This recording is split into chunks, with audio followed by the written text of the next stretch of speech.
bandit comme conseiller, c'est que tu es de la même catégorie qu'eux. Donc, voilà ce qui se passe dans notre pays avec ces étrangers qui ne sont même pas des gens compétents, qui sont des gens à problématique que Ford fait venir dans notre pays et qu'il nomme autour de lui. Donc, voilà la première personne que je voulais vous présenter. Il y a une deuxième personne, un Sénégalais, photo s'il vous plaît, un Sénégalais qui s'appelle Monsieur Oumar Diène Sako, qui est l'actuel directeur général de l'ARTP au Sénégal. L'ARTP au Sénégal, comme l'ARCEP au Togo, c'est l'autorité de réglementation des télécommunications. Donc, M. Oumar Diène Sako, non, ce n'est pas lui, c'est l'autre. Celui-ci, c'est M. Afokoji. On va revenir sur son cas. Ce n'est pas lui. Celui-ci, c'est un Béninois. On parlera de lui tout à l'heure.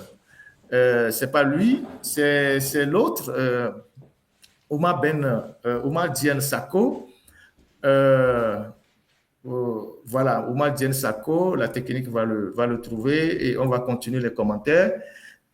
On va continuer les commentaires. Et voilà, donc c'est ce monsieur, Oumar Diène Sako. Ce monsieur, il est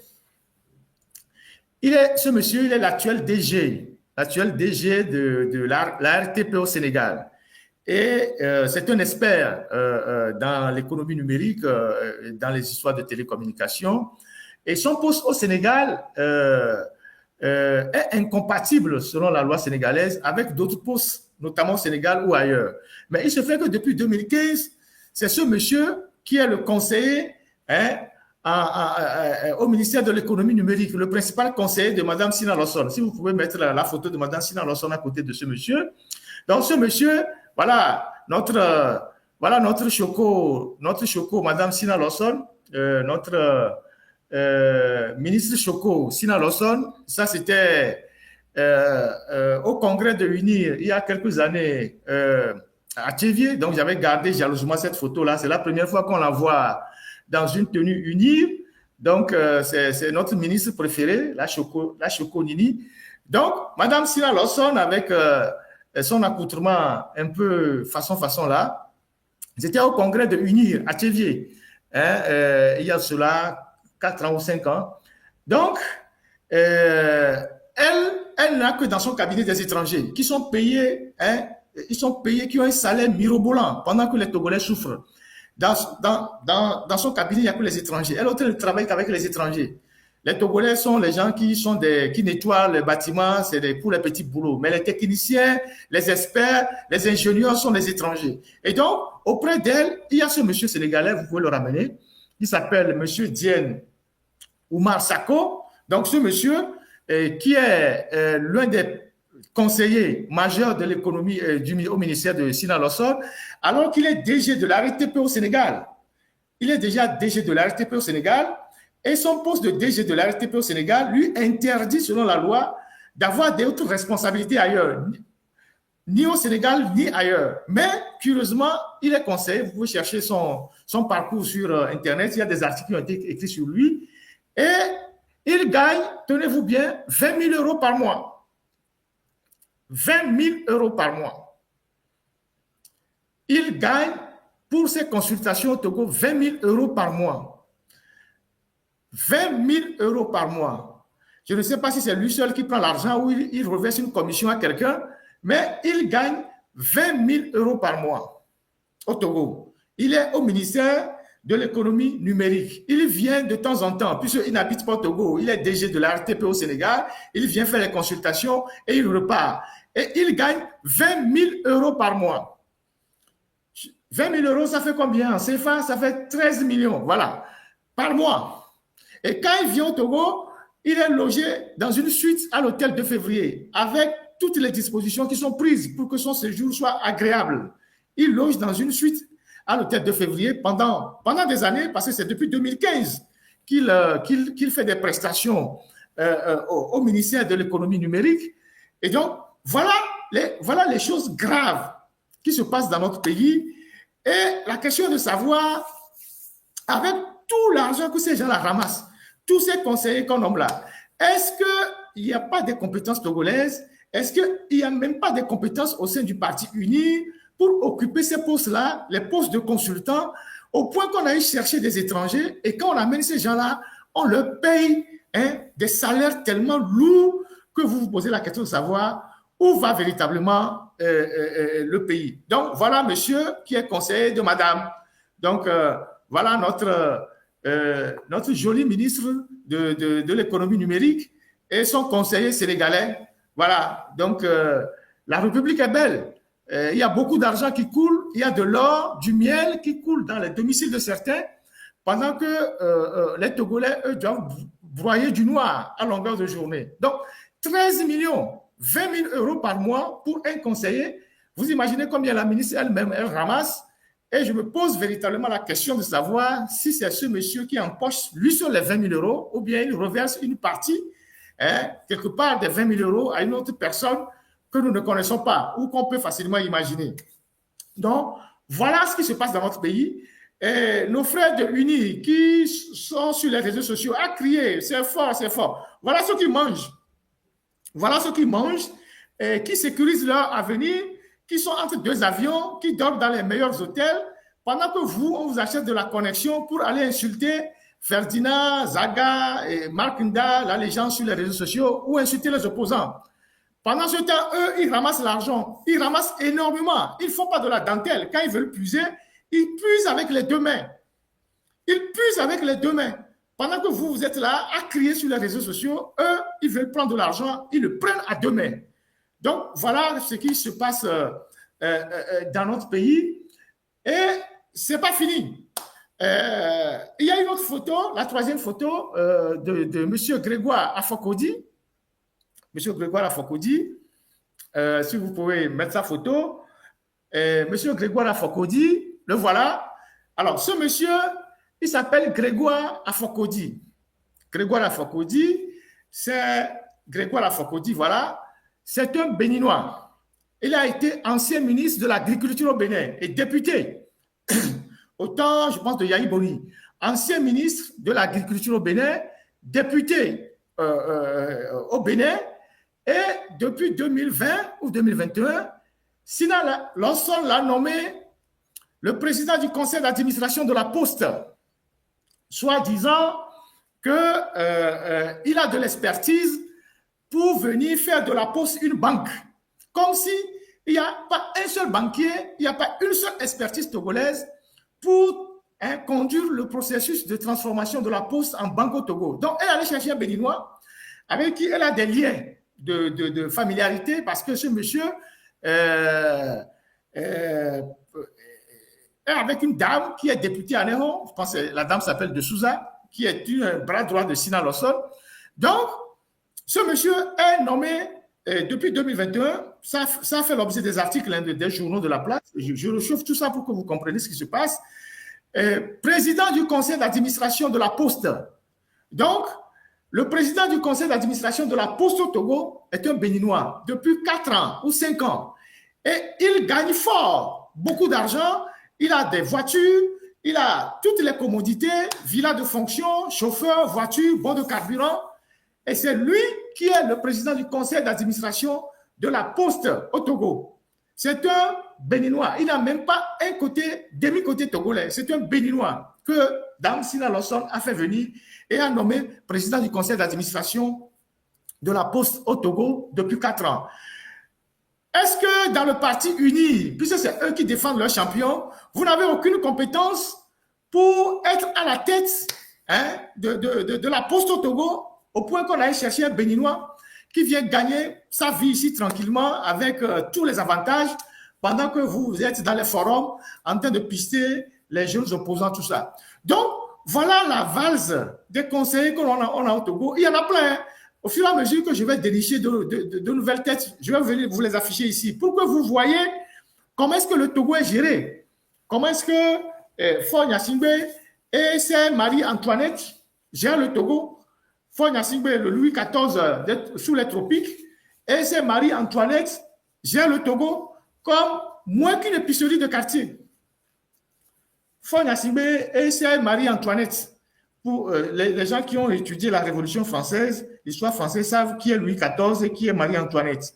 Donc, eux, ce sont les Louis XIV et les Marie-Antoinette des tropiques.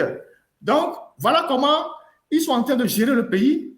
Et voilà, c'est des choses que j'ai voulu partager avec vous. Voilà, on dit voilà, que Oumar Dieng, sans prime, gagne 14 millions par mois. Voilà, des gens m'envoient des mêmes, quand je viens de parler, les gens m'envoient des éléments. 14 millions par mois, Oumar Dieng. Son ancienne assistante qui est au Maroc maintenant, Sina, lorsqu'on avait une assistante qui est actuellement au Maroc, elle gagnait 4 millions par mois.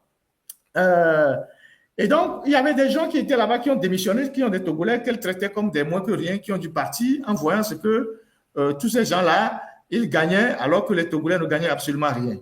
Donc, voilà ce que j'ai voulu partager avec vous sur ces conseillers-là qui sont là et qui ramassent de l'argent au Togo pendant que nous-mêmes, on est là, on n'a pas d'emploi. Les Togolais sont obligés de faire du Zémidjan. Les cadres Togolais sont obligés de partir pour aller faire des petits boulots à l'extérieur. Les compétences même qui sont dans le parti uni, les gens qui bombent le torse ne sont pas utilisés et le pays continue d'aller comme ça. Voilà ce que fait Faure Gnassingbé dans le pays avec ses Marie-Antoinette.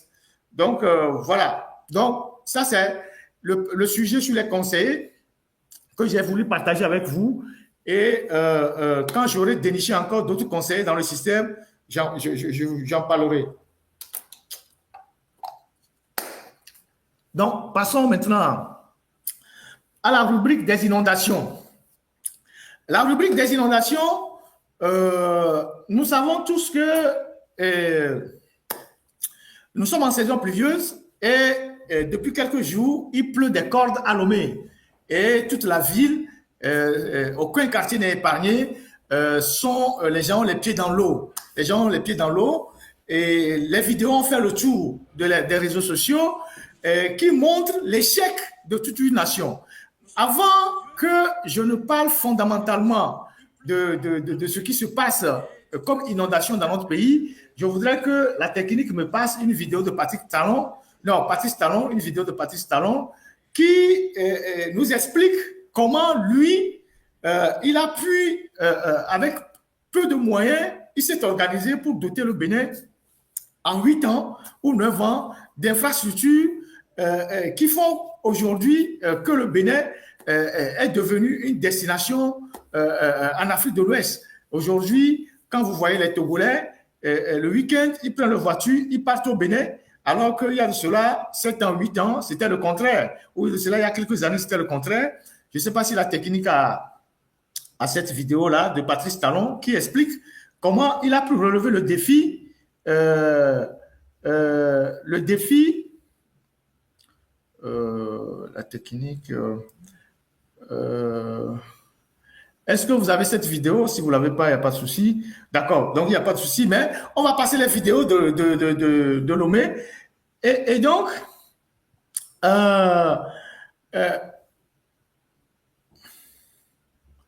ok, il semble que la vidéo de Patrice Talon arrive. Si elle passe, je passerai celle de Lomé. Et donc, je voulais vraiment vous projeter quelques vidéos que vous avez déjà certainement vues, mais on va faire les analyses ensemble pour que vous compreniez l'échec cuisant de la gouvernance de Faure Gnassingbé, un incapable notoire qui, en 20 ans, n'a pas pu faire de notre pays une référence, notre pays aujourd'hui qui est une poubelle à ciel ouvert. Et quand on en parle, il fait comme si on lui manque de respect ou on n'a pas le droit de dire qu'il n'a pas de résultat. Quand on vit dans un cadre de vie en pleine... Est-ce que le Bénin a gagné au loto récemment? Voilà. Moi, je n'ai pas entendu que le Bénin a gagné à un loto, a gagné des centaines de milliards quelque part. Ouais. Là, c'est Patrice Talon qui parle. C'est notre ambition d'être les meilleurs, d'être performants, de sortir le meilleur de nous-mêmes. Pour que, même si le Bénin est situé sur le continent africain, le continent de tous les défis, même si le Bénin est situé sur ce continent, que le Bénin soit l'oasis de ce continent. Le meilleur reste à venir, le meilleur est déjà fait, il reste à jaillir, à se faire voir pour notre satisfaction à nous tous, parce que c'est notre effort commun. Tout cela, mesdames et messieurs, pourquoi subitement c'est devenu possible. Est-ce que le Bénin a gagné au loto récemment? Moi, je n'ai pas entendu que le Bénin a gagné à un loto, a gagné des centaines de milliards quelque part. Le Bénin n'a pas découvert du pétrole, de l'or, du diamant, non. Mais subitement, ce pays est devenu un pays riche, qui investit autant, des centaines de milliards, des milliers de milliards. Ça paraît surréaliste. Des choses qui sont, pour un petit peu, visibles. Et pour le maximum, visible dans quelques mois, dans quelques années. C'est notre effort commun. C'est notre argent. C'est notre argent. C'est vrai, nous allons au financement pour une bonne part. Mais on sait très bien, si le Bénin est capable d'emprunter autant sur le marché financier, c'est parce que le Bénin est riche. Le Bénin est riche de nos impôts, de nos 1 franc que l'État collecte sur chacun de nous. Le Bénin est riche de la manière dont il dépense ses impôts. Le Bénin est riche de ce que nous savons désormais économiser. Le Bénin est riche de nos efforts, de nos peines, de nos sueurs. Parce que celui qui est riche, ce n'est pas seulement celui qui, après avoir constaté qu'il a une masse d'argent entre les mains dans sa poche, les dépense pour son plaisir du jour, pour ses besoins du jour. C'est celui qui sait construire durablement la satisfaction de ses besoins, qui sait construire durablement la satisfaction de ses besoins de confort et de survie. Et ça, désormais, on sait le faire. Le peu que nous avons, nous savons le gérer avec sérieux, rigueur, parfois même avec un peu de sacrifice, pour satisfaire tous nos besoins, construire le pays, et puis satisfaire après nos besoins de confort. Voilà. Et le miracle, le petit miracle ou le grand miracle béninois, il n'y a pas que moi qui en parle, ou il n'y a pas que Patrice Talon qui explique aux Béninois ce qu'ils font des impôts, qu'ils collectent les 1 franc, 10 francs, 15 francs qu'ils collectent chez les Béninois, ce qu'ils en font. Il y a même un ministre, un ministre de Faure Gnassingbé, en la personne de Robert Doucet, qui a reconnu que le président Talon a transformé de manière structurelle le Bénin. Donc, ce n'est pas Ferdinand qui en parle, ce n'est pas seulement les Béninois qui en parlent, ou Patrice Talon qui en parle. Il y a au moins un ministre de Faure Gnassingbé qui reconnaît que, au moins au Bénin, il y a quelque chose de fondamental ou quelque chose un grand pas qui a été posé. Alors, quand Patrice Talon parle des impôts qu'ils utilisent pour développer le pays, au Togo, on fait quoi avec les impôts? Au TR, qui ferme les boutiques des gens, qui augmente les taxes, qui empêche les Togolais de la diaspora de faire des transactions. Les gens ont arrêté de faire des conteneurs à cause de l'augmentation des coûts des conteneurs, des véhicules d'occasion.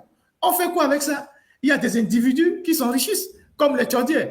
Et sa bande je sais pas, ses femmes, ses amis et tout ça. D'ailleurs, je vais revenir, il pense que je l'ai oublié, je vais revenir sur le gros dossier de Tchordiens, parce que visiblement, il fait venir des informaticiens d'un pays de la sous-région pour venir nettoyer les serveurs de l'OTR pour faire disparaître certains documents. Je vais revenir là-dessus. Et donc, voilà, les marchés au Bénin ont été modernisés, ont été construits. Il y a un président qui rend compte aux citoyens tous les jours. Il est dans la foule, il est dans la masse, il répond aux questions de tout le monde. Pendant ce temps, au Togo, vous avez un jeune homme qui est là, à la présidence, qui est caché, qui vit dans une bulle. Il a 2 avions, les jets privés. Même pour aller chez lui à Kara, il est obligé d'aller en jet privé. Il est tellement incapable de prendre la route dans son pays pour découvrir les réalités dans lesquelles vivent ses citoyens. Et donc, on a commencé par voir les inondations à Lomé. Si la technique peut me passer les images, les dernières pluies qui sont tombées, et on en a encore pour au moins 3 ou 4 mois, au cours desquels les Togolais auront les pieds dans l'eau, les gens seront des réfugiés dans leur propre pays. Ça, vous avez l'hôpital, le CMS d'Aguenivé. Le CMS d'Aguenivé, vous avez certainement vu cette vidéo-là. Ça, nous sommes dans le CMS d'Aguenivé qui est à côté de l'église catholique. Le CMS d'Aguenivé. Regardez comment hein, le CMS d'Aguenivé est inondé, hein, à la dernière pluie. Il y a des bébés qui pleurent, hein, dans la vidéo. Et ça, c'est Aguenivé, hein, Aguenivé à côté, là, au Togo, à côté, Aguenivé. Ça, c'est le CMS d'Aguenivé. Vous voyez l'hôpital? Hein, ça, c'est le personnel de l'hôpital qui ont les pieds dans l'eau. Ça, c'était la dernière pluie. Là, il y a les bébés qui pleurent. Vous voyez les médicaments. Ça, c'est à Lomé, au cœur de la capitale. Au cœur de la capitale. Nous sommes à Lomé, au cœur de la capitale. Vous avez certainement vu ces vidéos sur Internet. Je me permets de vous les projeter encore. Et ça, c'est à Aguenivé. On peut avoir d'autres vidéos. Ça, c'est un centre de santé qui est inondé. L'hôpital, le CMS d'Aguenivé. Et là où ils disent même que c'est leur fief, les gens de Unir. Ça, nous sommes au marché. Vous voyez le marché? Le marché de Lomé. Vous voyez le grand marché? Quand les dernières pluies, vous voyez le grand marché de Lomé. Les quartiers, le grand marché de Lomé. Regardez la boue dans laquelle les gens marchent. Et ça, nous sommes, c'est-à-dire, le grand marché de Lomé, c'est l'un des poumons de l'économie togolaise. Qu'on dise qu'en 20 ans, non seulement ils ont brûlé les marchés, ils n'ont pas été capables, hein, de faire de l'assainissement dans ce petit espace pour permettre aux femmes, aux commerçants, quand il pleut, de vendre en toute tranquillité. Regardez l'état du grand marché de Lomé. C'est ça, Atikou dit, le grand marché de Lomé. Hein? C'est ça, Atikou, les gens marchent, les gens vivent, les gens vendent. Ça, c'est au grand marché de Lomé. Et les gens trouvent que quand nous demandons des comptes à fort... Moi, je n'ai pas entendu que le Bénin a gagné un loto, a gagné des centaines de milliards quelque part. Les gens trouvent que quand nous demandons des comptes à fort, qu'on soit on lui manque de respect, que nous sommes exigeants. Voilà le grand marché de Lomé. Dans quelles conditions les gens travaillent? Les commerçants, c'est leur lieu de travail. Et c'est le plus grand marché du Togo. Regardez dans quelles conditions les gens sont. Pendant 20 ans, il n'a pas été capable d'assainir un petit espace. Je ne suis même pas sûr que le grand marché de Lomé fait 1 km² ou 2 km². Ils n'ont pas été capables, non seulement d'assainir le grand marché de Lomé, en faisant des canalisations, en faisant des pavés, en faisant des routes. Pour notre satisfaction à nous tous. Parce que c'est notre effort. Le marché. Tout cela, mesdames et messieurs. Et depuis 2012, où les marchés ont brûlé, subitement c'est devenu possible? Ans est-ce que le Bénin a gagné au loto récemment? Moi, je n'ai pas entendu que le Bénin a... Ça fait 13 ans que M. Faure Gnassingbé est incapable de construire un seul bâtiment dans un grand marché pour permettre aux femmes de retourner vendre. Un seul bâtiment, un petit bâtiment au grand marché de Lomé. Ça fait 13 ans. Patrice Talon est arrivé, il a construit une trentaine de marchés en moins de 8 ans, de grands marchés, dont l'un des plus grands marchés de gros à Abomey-Calavi qui va ouvrir dans les prochains jours, un marché construit sur plusieurs dizaines d'hectares. Faure Gnassingbé est incapable de construire un seul bâtiment qui a brûlé dans la zone du grand marché à Lomé. Et voilà dans quelles conditions nos mamans, nos frères, nos soeurs, quand il pleut, ils vivent au grand marché de Lomé. Et quand on parle, vous trouvez des individus qui viennent dire oui, on est trop exigeant avec Faure Gnassingbé. Mais il vit dans quel monde quand ses propres concitoyens vivent dans cet état? Passez-moi la vidéo de Djanawe, s'il vous plaît, le grand marché de Djanawe. Ça, c'est encore plus grave parce que c'est un marché qui est juste à côté de la résidence de Faure Gnassingbé. Comment est-ce que nous pouvons accepter ça? Chers concitoyens, comment est-ce qu'on peut accepter? Tapotez le live, ceux qui sont sur Facebook, TikTok, et, parce qu'il y aura pour... voilà le grand marché de Lomé. Vous voyez ça? C'est une vidéo, je pense si la technique peut défiler la vidéo pour que les gens voient la vidéo, comment le gars il marche dans l'eau pour avancer. Donc, tapotez la vidéo parce qu'il y aura il y aura de grandes annonces aujourd'hui. Voilà, voilà le grand marché de Lomé. Vous-même suivez les vidéos pendant que les gens marchent. Atikou dit, tout ça. Regardez. Et ça, regardez le Togo. C'est même poubelle même, c'est peu dire. Ce n'est même pas une poubelle. C'est plus qu'une poubelle. Regardez le pays. Regardez le pays. Et ça, les commerçants vont vivre ça pendant 4 mois. Parce que les pluies vont tomber au moins 4 mois minimum. Minimum.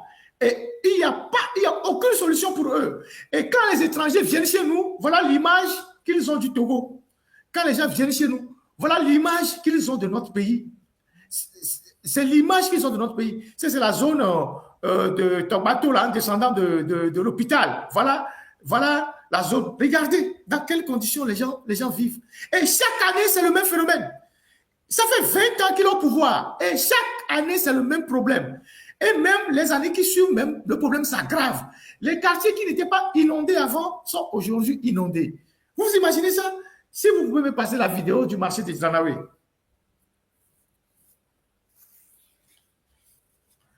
Le marché de Dranawe, dans lequel le gars, il fait une vidéo humoristique en se moquant du pouvoir. Non, le marché de Dranawe, il y a une vidéo d'un gars qui, au marché de Dranawe, qui a lavé un habit dans un torrent d'eau. Donc, vous avez dans nos marchés des gens qui prennent des tickets, qui s'enrichissent, qui gagnent des millions, qui construisent des appartements meublés, qui achètent des voitures, qui changent de voiture, comme la directrice de l'EPAM, qui va même percevoir de l'argent auprès des gens qui ont déposé des conteneurs sous les clôtures des gens. Pendant ce temps, ils sont incapables d'assainir le grand marché. Ils sont incapables de construire des infrastructures pour permettre aux femmes chez qui ils prélèvent des impôts tous les jours, des taxes, de travailler dans de bonnes conditions. Et les gens veulent qu'on se taise, qu'on croise les bras et qu'on les regarde, sans rien dire. Pendant que nos mamans qui sont harcelées dans les marchés par l'OTR, qui sont harcelées dans les marchés par les mairies, qui sont harcelées dans les marchés par les PAM, vivent et travaillent dans des conditions les plus abominables au monde. Attendez, c'est pas possible. Donc, si la technique a cette vidéo du marché de Dranawe, qui est aussi symbolique de la catastrophe de la gouvernance que nous avons aujourd'hui, la technique peut balancer cette vidéo. Au cas contraire, je peux avancer dans ce que nous sommes en train de faire. Ouais, je pense que la technique va mettre cette vidéo là tout à l'heure. Et après, on va parler des accidents de route. Et ensuite, on va entamer le gros dossier, qui est le dossier des manifestations. Des manifestations. Voilà. Et la vidéo du marché de Dranawe, si vous avez ça, vous pouvez passer ça. Et voilà, si elle n'est pas sous la main, on peut passer à autre chose. La vidéo du marché de Dranawe, c'est là où le gars, il y a les hangars et il est là, laver l'habit dans l'eau. Je voudrais en parler principalement parce que le marché de Dranawe est à 500 mètres du domicile de Fort Gnassingbé. C'est là-bas qu'il passe chaque matin pour aller à l'aéroport. Et quand il revient, c'est par là qu'il passe. Et le marché de Dranawe est à 1 kilomètre de la présidence. Et dire que ce marché est comme une poubelle aussi à ciel ouvert, avec des hangars remplis des marchandises de friperie des Ibo. On s'est même permis de faire, la directrice du marché, de l'EPAM plutôt, s'est permis d'aller faire une retenue d'eau dans le marché. Et aujourd'hui, cette retenue d'eau déborde et inonde tous ceux qui sont là avec les étalages. Alors qu'il aurait juste fallu canaliser l'eau et faire passer l'eau sous le goudron et aller vers la zone de Djagblé. Je ne sais pas comment on appelle ça, les marécages de Djagblé. Parce que sous le goudron qui passe devant le marché de Dranawe, il y a une canalisation. Il aurait juste suffi de faire des jonctions pour que l'eau puisse prendre ces canalisations-là pour aller dans la plaine de Zior. Mais depuis, il n'y a pratiquement rien. Et donc, quand il pleut aujourd'hui, le marché de Dranawe est devenu comme une cuvette. Il reçoit énormément d'eau. Et donc, le marché est inondé. Et vous avez un chef d'État qui passe là-bas tous les jours. Pour aller à l'aéroport, pour revenir à la maison, il passe là-bas tous les jours. Et il ne s'est jamais arrêté là-bas pour regarder l'état dans lequel se trouve ce marché-là. Et on nous dit que celui-là, il gouverne bien le Togo. Non, mais attendez, mais c'est quand même insupportable. Ce n'est pas cette vidéo-là, il y en a une autre. Bon, ce n'est pas grave si vous ne l'avez pas trouvée. Ça, c'est au grand marché du côté à Daoulato, à Tipodi. Ce n'est pas de cette vidéo que je parle. Il y a une autre vidéo qui est plus symbolique que ça. Avec un gars qui lave quelque chose. Voilà. Donc, maintenant, si... OK, il m'a été dit que la vidéo est en cours de projection. Je vais projeter ça avant de passer sur les accidents. Si cette vidéo est prête, on va la balancer, vous allez voir. Est-ce qu'on a encore besoin de quelqu'un à travers ces images-là pour dire que Ford a échoué pendant 20 ans? Est-ce qu'on a besoin encore de faire de la magie, pour dire que Ford a échoué en 20 ans? Est-ce qu'on a besoin je sais pas, d'aller chercher quelqu'un pour venir nous dire que Ford a échoué en 20 ans?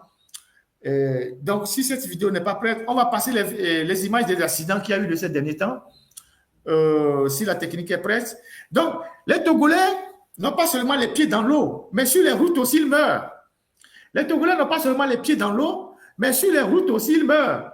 Ils meurent parce que en 20 ans, Ford n'a réussi à construire aucune infrastructure digne de ce nom. Aucune route moderne pour relier Lomé au nord du pays.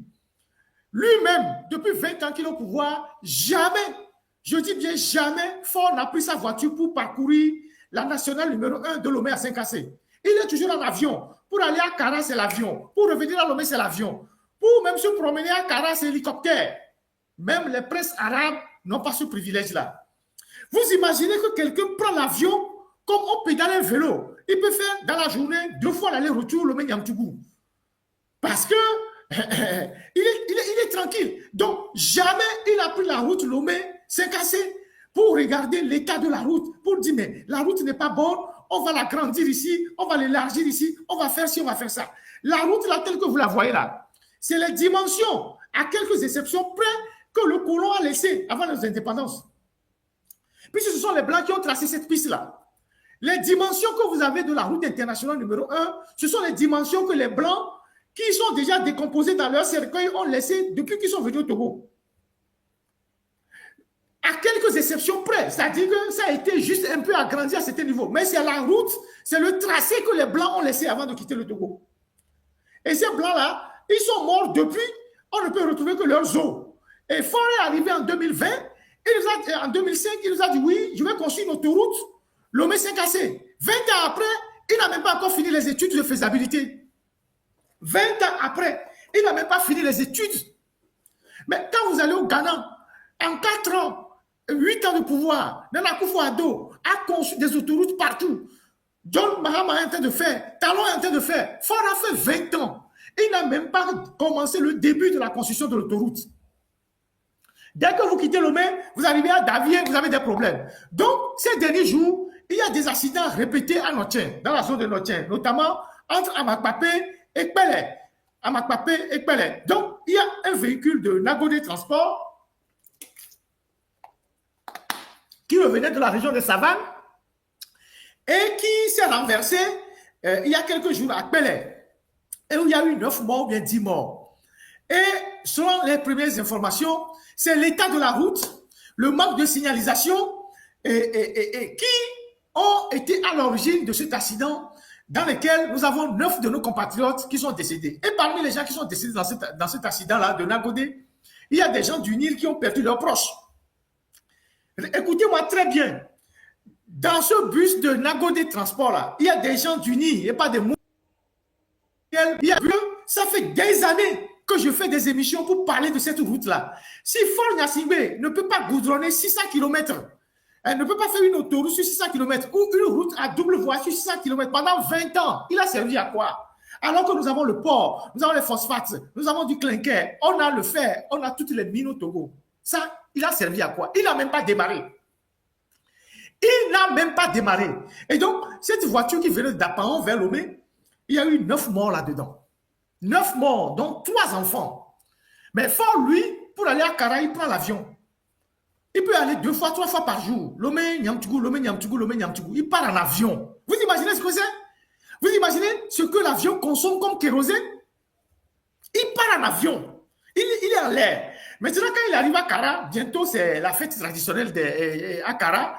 Quand il va aller de village en village pour suivre les évalas, il sera en hélicoptère. Il sera en hélicoptère. Donc, lui, il est au-dessus, il est tout dans l'air. Il n'est pas sur le sol, il est en l'air, il roule.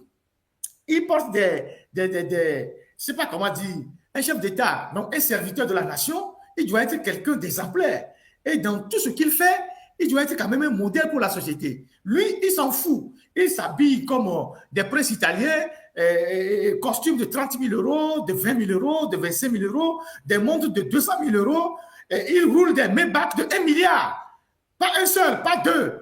Donc, dans un pays où le SMIC est à 52 000 et où les gens ont de la peine à manger une fois par jour, deux fois par jour, ou même une fois par jour. Un chef d'État qui roule un véhicule de 1 milliard. Maybach. 1 milliard. À l'époque, on avait dénoncé le coût de cette voiture-là. Le ministre Bodion avait dit, vous voulez que le président de la République roule en charrette? Même en Europe, ce sont les nobles qui roulent en charrette. Vous voyez ça? Et Ford n'a jamais pris son véhicule pour circuler de Lomé en séquencé et traverser toutes les villes du Togo pour et lui-même apprécier l'état de nos villes. Jamais en 20 ans. Jamais. Jamais. Et ça, c'est un chef d'État.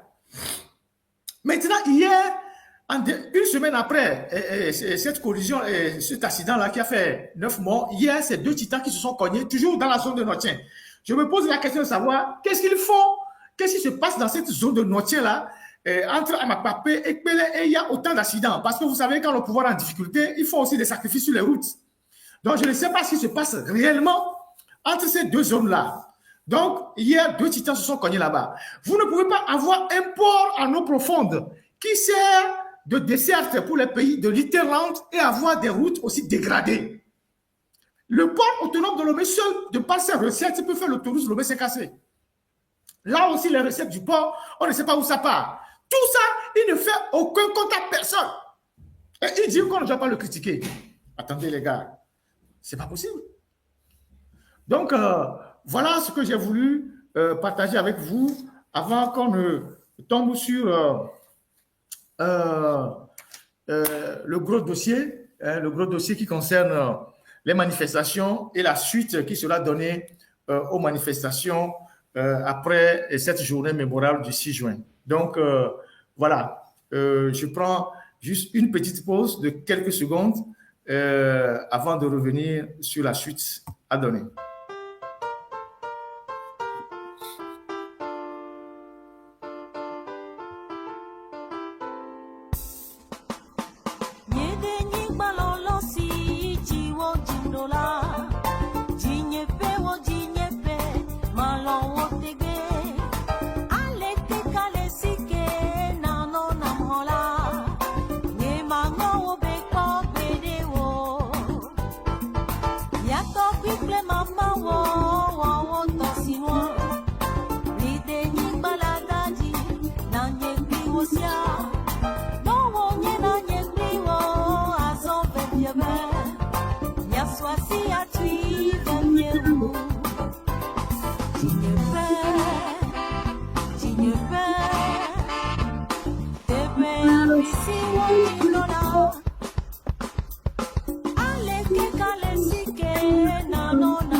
Alors, on va entamer le gros du dossier de ce dimanche. C'était les manifestations du 6 juin dernier. Je voudrais à l'entame de cette partie de notre émission envoyer toutes mes félicitations. Et là, vraiment, toutes mes félicitations à l'ensemble de nos compatriotes qui, pendant des semaines, pendant des jours, pendant des mois, se sont mobilisés à travers des lives, à travers des émissions, à travers des sujets de sensibilisation pour que le 6 juin dernier, à l'appel de notre frère Amron, que le pouvoir est en train de présenter comme un fou, à l'image de ce qu'ils ont fait pour Nayon en 91. Les jeunes ne savent pas qui s'appelle Nayon. Nayon, c'était à l'époque un étudiant qui dénonçait le régime. Et le régime, parce que Nayon vient de Dapaon, le régime s'est précipité de dire que c'était un fou. Donc, ce qui se passe aujourd'hui avec Cameroun, ce n'est pas la première fois que le régime fait ça. Ils avaient fait ça avec Nayon. Donc, pour ceux qui ne savent pas qui est Nayon, vous pouvez chercher auprès de vos grands frères qui est Nayon et ce qu'il est devenu. Mais on a vécu les mêmes cas. C'est les mêmes cas, c'est le cas similaire. Et donc, à l'image de cet appel que notre frère Amron a lancé, qu'il faut souhaiter un joyeux anniversaire à Faure Gnassingbé en mettant devant ses responsabilités les résultats de sa gouvernance de 20 ans. Donc, moi, je voudrais féliciter l'ensemble de tous les compatriotes, les blogueurs, les activistes, les journalistes, tous ceux qui se sont mobilisés pour que cette journée soit une journée de succès. Je voudrais féliciter aussi tous nos frères et sœurs qui, les gens ne s'attendaient pas, ont pris sur eux le courage et la responsabilité d'envahir les rues dès que nos amis, nos compatriotes blogueurs ont donné le top départ dans la nuit du 5 au petit matin du 6 juin dernier. Donc, nous sommes reconnaissants à l'effort qu'ils ont eu à faire. Et je vais revenir tout à l'heure sur les leçons à tirer de cette manifestation. Et donc, je tiens à remercier tous ces gens-là, les femmes, les jeunes, les vieux, les gens de tous les secteurs qui ont entendu ce cri d'alarme-là, parce que c'est un mot d'ordre qu'a laissé notre confrère Amron et notre compatriote Amron, qui est aujourd'hui dans les mains de nos bourreaux. Et donc, tout le monde a été à la hauteur de cet appel-là que nous avons fait que sublimer sur les réseaux sociaux en appelant les gens à sortir massivement, mais dans le pacifisme pour manifester dans les quartiers. Donc, il y a pas mal de leçons à tirer par rapport à cette manifestation une fois que les remerciements ont été faits. La première leçon, c'est que il y a beaucoup de Togolais qui ne s'attendaient pas à ce que les choses aillent ainsi. Les gens disaient que non, il ne se passera rien, c'est des plaisantins, c'est des gens qui sont sur les réseaux sociaux, ils n'ont aucun impact sur le terrain. Et donc, tous ces gens-là qui disaient oui, c'est juste les réseaux sociaux, ils ont été surpris. Pendant longtemps, les gens qui tiennent ce genre de langage, on l'entend des deux côtés, que ouais, si vous voulez faire la politique, il faut revenir sur le terrain, c'est sur le terrain que ça se passe. Moi, j'étais sur le terrain depuis 20 ans avant de partir. Que c'est sur le terrain que ça se passe, c'est sur le terrain qu'il faut faire s'il faut, c'est ça. Les gens qui disent ça souvent, ils font preuve d'une ignorance chronique, non seulement de l'histoire, mais des faits. Avant que je ne tire les leçons de ce qui s'est passé, je vais leur rappeler les faits historiques. Je vais leur dire à ces gens-là, pour que désormais, quand ils aillent sur les médias, ils évitent d'étaler leur ignorance sur la place publique. Dans l'histoire de l'humanité, il y a des leaders emblématiques depuis leur exil, depuis leur lieu de retranchement, qui ont fait bousculer le monde, basculer leur pays. En 1979, le Shah d'Iran est tombé, mais qui a œuvré pour que le Shah d'Iran tombe? C'était l'ayatollah Khomeini. Il était où? Il était en France. À l'époque, il n'y avait pas d'Internet, il n'y avait pas de réseaux sociaux, il n'y avait pas de moyens de communication aussi démocratiques aujourd'hui. Il y avait juste quelques médias français qui étaient de gauche, qui relayaient abondamment les sorties, les tribunes de l'ayatollah Khomeini. Et depuis la France, l'ayatollah Khomeini a réussi à mobiliser le peuple d'Iran, qui était déjà dans une situation assez difficile, contre le Shah d'Iran qui est tombé avant que l'ayatollah ne rentre aujourd'hui, ne rentre au pays.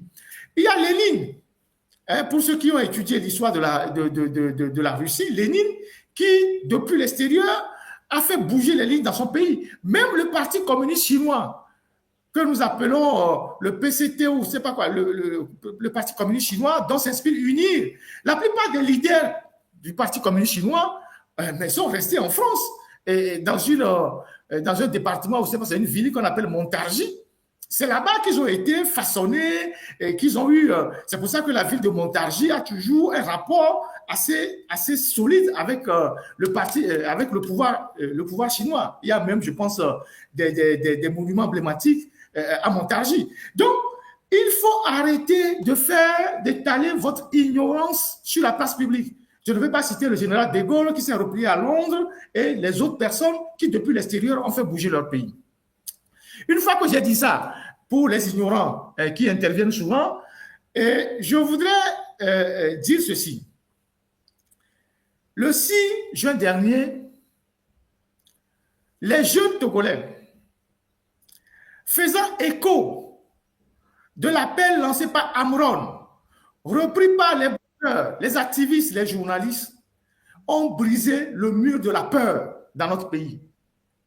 Depuis les événements de 2017, personne n'a réussi au Togo. Le maximum visible dans quelques mois, dans quelques années. Personne n'a réussi au Togo à mobiliser les jeunes et à les obliger, à pousser les jeunes à prendre d'assaut les quartiers pour manifester leur mécontentement. Donc, le 6 juin dernier, il y a un événement majeur qui s'est passé dans notre pays. C'est que la chape de plomb que Ford a essayé de mettre sur le pays est sautée. Le mur de la peur a été sauté. Et c'est ça la première victoire pour toutes les forces qui luttent contre ce régime-là. Parce qu'on nous a démontré par tous les moyens que depuis 2017, on ne peut plus envahir les rues, on ne peut plus rien faire, on ne peut plus manifester. Mais le 6 juin dernier, on a démontré à Fond-Yacingbe qu'on peut aller dans les rues sans autorisation. Les jeunes qui veulent manifester pour leurs droits n'ont pas besoin d'aller demander une autorisation à un pouvoir illégitime. La rue, c'est pour le peuple. Si le peuple veut aller dans la rue, le peuple va dans la rue sans autorisation. Et c'est ce que les jeunes ont réussi. Et ça, c'est phénoménal. C'est phénoménal parce que il n'y a pas que seulement les quartiers emblématiques qui sont rentrés. C'est notre argent.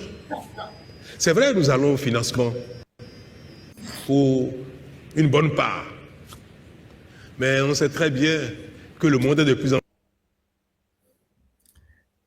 Il n'y a pas que seulement les quartiers emblématiques de la résistance qui sont rentrés dans la danse, même les zones où les gens ne faisaient pas de contestation aussi connues, comme Adjito Gome, GTA, un peu Zanguera. Tous ces quartiers-là, les gens sont sortis pour manifester leur ras-le-bol face à un régime qui ne leur offre aucune perspective. Donc, pour les organisateurs, c'est un succès phénoménal. Donc, il ne faut pas s'occuper des à côté ou des commentaires que les gens font.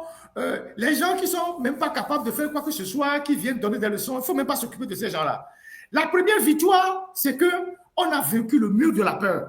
On a brisé le mur de la peur. Aujourd'hui, les Togolais n'auront aucune peur à descendre dans les rues, quel que soit l'appel qu'il aurait lancé. Et les gens n'ont pas besoin d'autorisation pour aller dans la rue. La rue, c'est pour le peuple. Si le peuple décide d'aller dans la rue, il ira dans la rue. Ils n'ont pas besoin d'écrire une lettre au ministre de l'administration territoriale pour dire on veut se rassembler ici, on veut se rassembler là-bas pour parler aux gens. Dès que les jeunes ou le peuple se sent capable d'aller dans la rue pour revendiquer ses droits, le peuple va envahir la rue.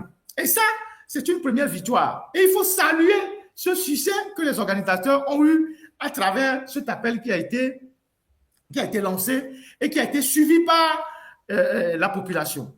Deuxième leçon à tirer, c'est que les gens sans aucun moyen, ne serait-ce que seulement restant sur les réseaux sociaux, en conscientisant le peuple, en parlant des problèmes quotidiens des Togolais, on peut réussir à mettre les Togolais dans la rue. Parce que ceux qui ont appelé les Togolais à aller dans la rue, il n'y a aucun qui était au Togo, qui avait une structure, qui avait un parti politique, qui avait une organisation, qui avait une association. Il a juste suffi Si le Bénin est capable d'emprunter autant sur le marché financier, c'est parce que le Bénin est riche. Le Bénin est riche de nos impôts, de nos 1 franc que l'État collecte sur chacun de nous. Le Bénin est riche de la manière.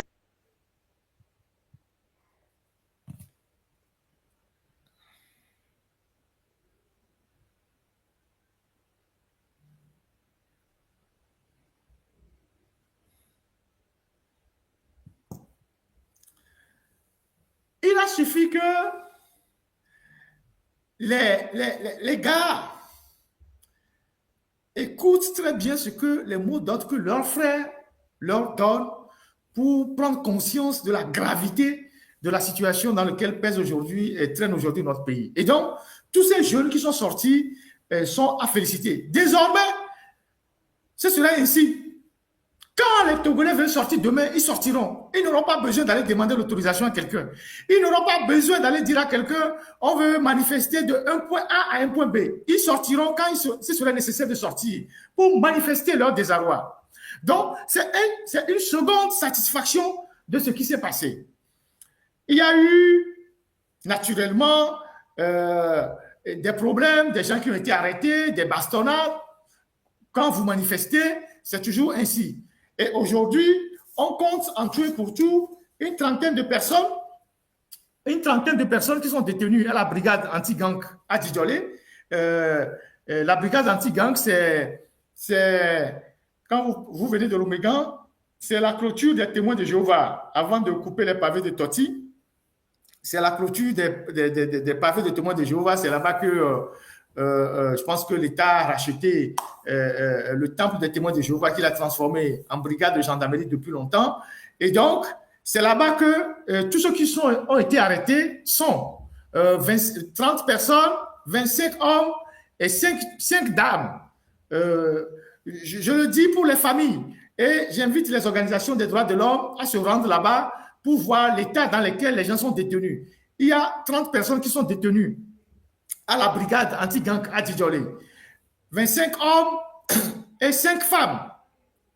Parmi eux, il y a des gens de tous les secteurs, des médecins, des pharmaciens, une sage-femme, des jeunes étudiants, des apprentis, des gens qui sont sortis juste pour faire quelques activités qui ont été ramassées par les soldats et qui sont détenus à cet endroit-là.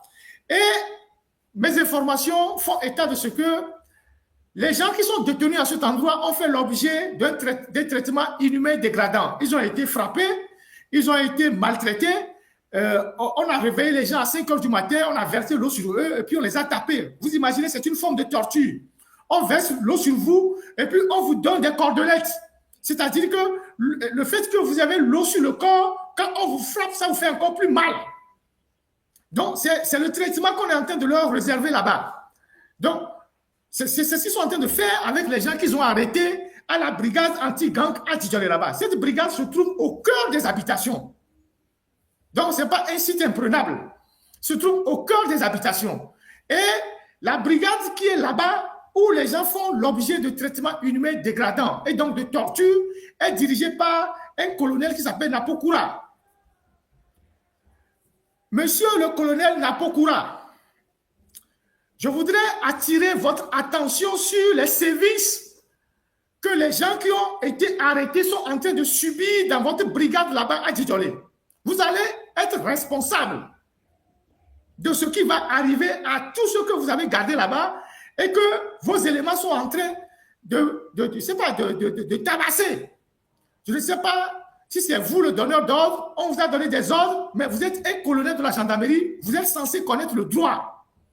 Donc, si c'est sous votre responsabilité que ces choses-là se passent contre nos concitoyens, vous avez l'impérieux devoir d'arrêter ça. Sinon, demain, vous serez responsable. Nous allons vous identifier. C'est le colonel Napokura. C'est lui qui est le commandant de groupement de cette unité anti-gang à Djidjolé là-bas. Son numéro, c'est le 228.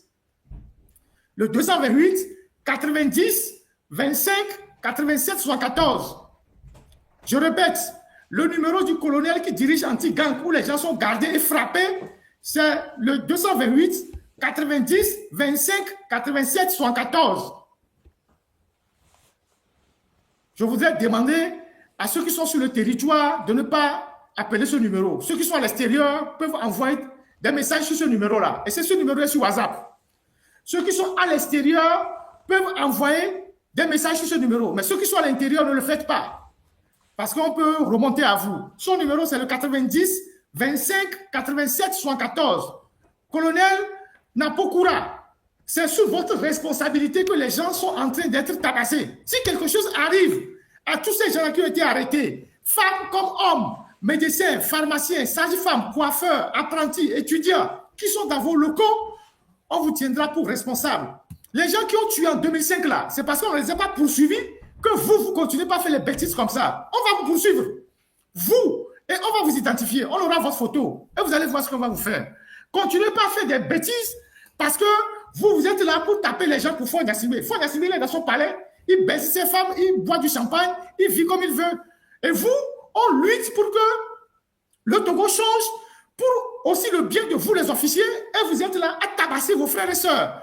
Je voulais demander à la technique de me passer les images de quelques officiers qui se sont illustrés négativement au Togo et qui sont devenus aujourd'hui l'ombre d'eux-mêmes pour rappeler à ce commandant ou ce colonel Napokura que la plupart de ceux qui font le zèle comme lui finissent comme ça. Si vous avez la photo pour la technique de quelques officiers, les photos que j'ai sélectionnées, vous pouvez me les passer pour rappeler à cet officier-là que il ne va pas s'en sortir. Il ne va pas s'en sortir si quelque chose arrive à tous ceux qui sont là-bas. Et donc, j'invite toutes les organisations des droits de l'homme, la LTDH, le CACIT, la CNDH et toutes les autres organisations des droits de l'homme, les églises, à se rendre dans cette brigade de gendarmerie qui a Djidjoly là-bas pour aller rendre visite aux gens qui sont appréhendés et qui sont là-bas et qui sont détenus dans des conditions qui ne sont pas acceptables et qui font l'objet de sévices corporels de la part des éléments de ce commandant-là. Vous n'avez pas une autre photo de lui? Ça, c'est le colonel Massina. Est-ce que vous avez une photo de lui où il était avec la voiture UNIR là, au camp de gendarmerie? Ça, c'est le colonel Massina. Il s'appelle Alias Yotrofaï Massina. Lui là, il a dirigé l'ANR. C'est l'un des pires tortionnaires que le Togo ait jamais connu. Ce monsieur.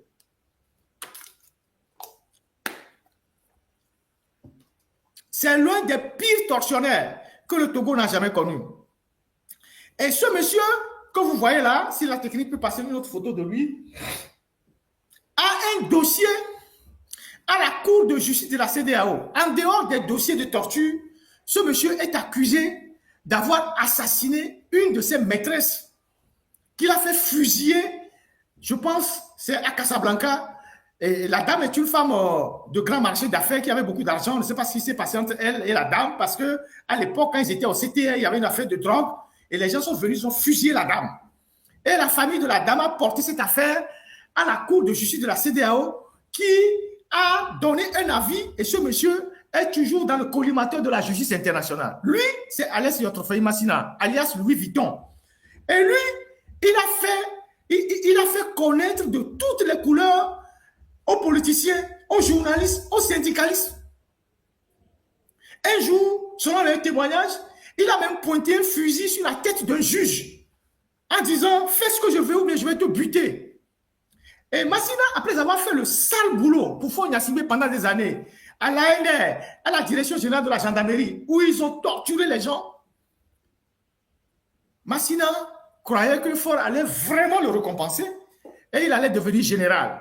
Donc, sentant la retraite s'approcher, quand vous savez que les officiers togolais, leur tenue, parfois on commande ça en France et tout ça, et donc, quand il devait commander les tenues en France, il a commandé une tenue spéciale pour devenir général, parce qu'il était sûr que Faure va le nommer général. Donc, dans le lot des tenues qu'on a commandées en France pour la passation de grade des officiers, il avait prévu une tenue spécialement pour lui, parce que Faure allait le nommer général. À la fin, Faure ne l'a pas nommé général, Faure l'a envoyé plutôt à la retraite. Et l'habit de général qu'il a fait commander est toujours dans les tiroirs de la gendarmerie à Lomé là-bas. Aujourd'hui, Massina, que vous voyez là, tout puissant DG de la gendarmerie, ANR, aujourd'hui, il rase les rues à Lomé. Il n'a même pas de garde-corps. Il conduit lui-même sa propre voiture. Quand il arrive quelque part, il parle fort pour qu'on sente qu'il est là. Quand il est quelque part, il parle fort pour qu'on sente qu'il est là.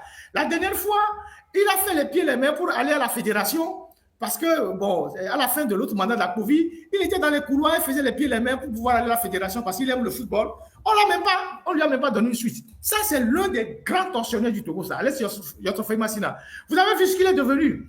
Monsieur Napokura. Colonel Napokura. Vous savez ce que Massina est devenu?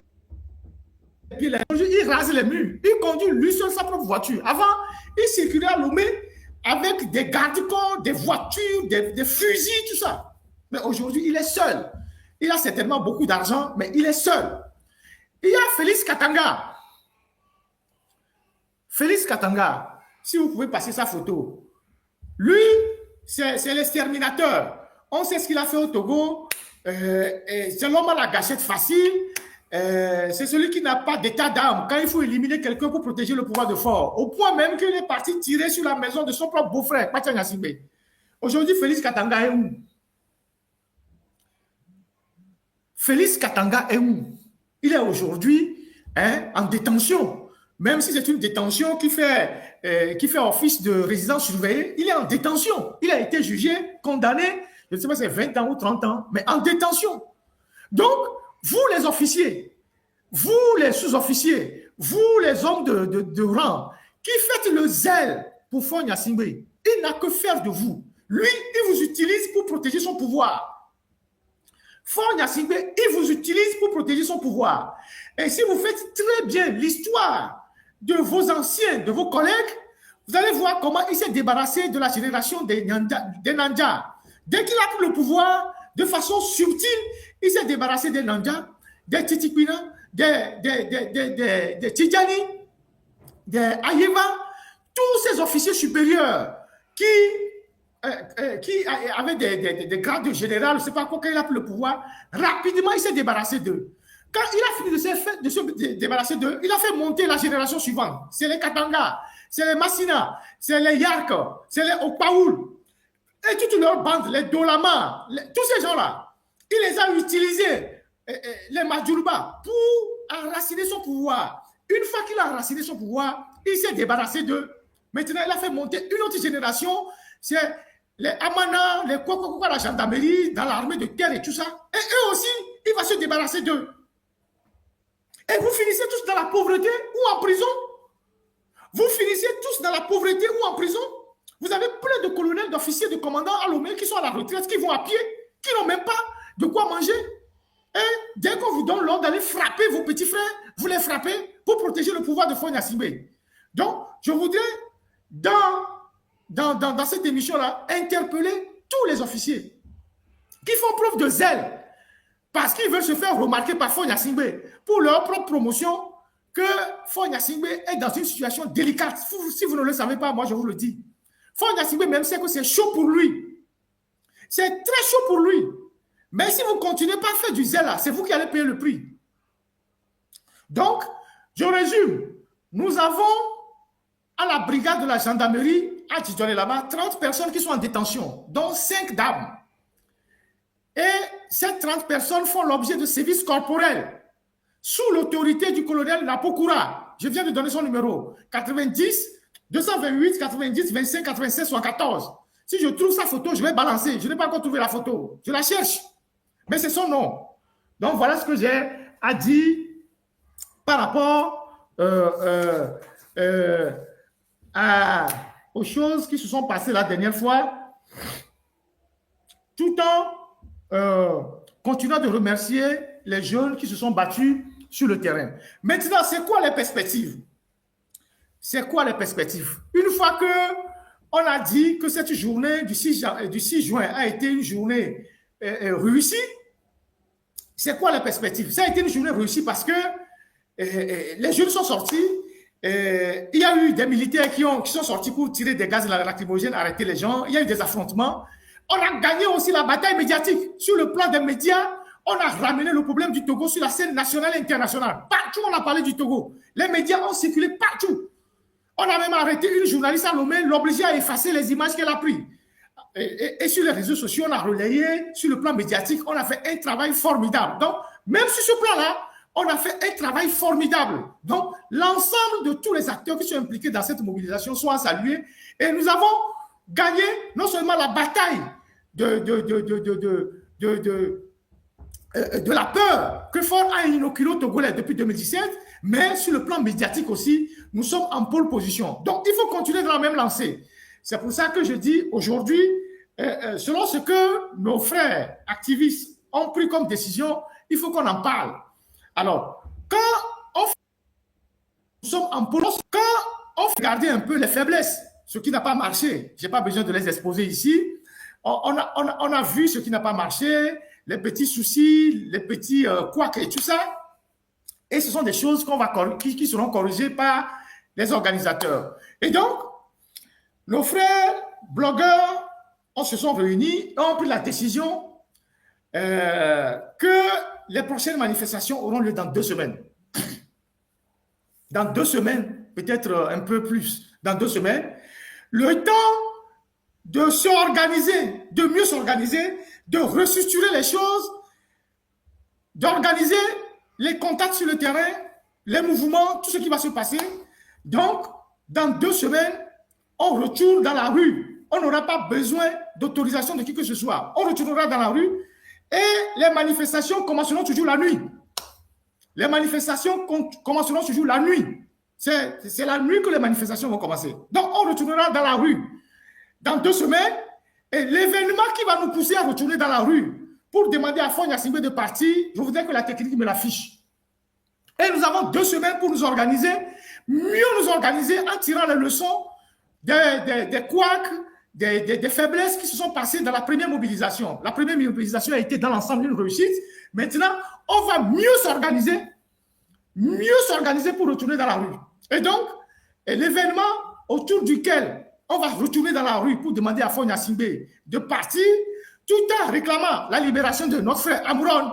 Cet événement-là, je voudrais que la technique l'affiche pour que tout le monde voit autour de quel événement on va lancer la plus grande mobilisation au Togo, à Lomé et dans l'ensemble des villes de l'intérieur. Parce que les 2 semaines, c'est aussi pour ça. Non seulement travailler à Lomé, les quartiers et tout ça, mais aussi à l'intérieur du pays. On va, parce que l'intérieur n'a pas bougé, mais ce n'est pas impossible de bouger l'intérieur. Puisque maintenant, on a une capacité de faire bouger le pays, on va le faire à fond. Donc, dès que la technique m'affiche l'image, je vais partager cette image-là avec vous et vous allez voir de quoi il s'agit. Et c'est autour de cet événement-là que nous allons lancer une mobilisation avec le seul mot d'ordre, il faut que Faure parte. Mais avant ça, il doit libérer Amoron et tout ce qu'il a gardé aujourd'hui, je ne sais pas, tout ce qu'il détient actuellement à la prison civile, pas à la prison civile, mais à la brigade anti-gang. J'attends toujours la technique. Aujourd'hui, mes techniciens, ils sont un peu embêtés, mais j'attends que c'est pas facile de gérer tout ça parce qu'un live comme ça mobilise au moins 5 personnes qui sont derrière les machines, qui essaient de. Je ne leur tiens pas rigueur parce que c'est pas évident. C'est pas évident et donc attendez que les techniciens affichent l'image autour duquel nos artistes, nos blogueurs vont lancer l'événement qui va être le déclic majeur parce que voilà, est-ce que vous pouvez agrandir l'événement? Alors, est-ce que vous pouvez repousser un peu pour que les gens voient de quoi il s'agit?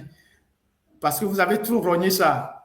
Alors, ça, c'est la conférence de M. Alain Foka à Lomé, qui se tiendra du 26 au 28 juin à Lomé.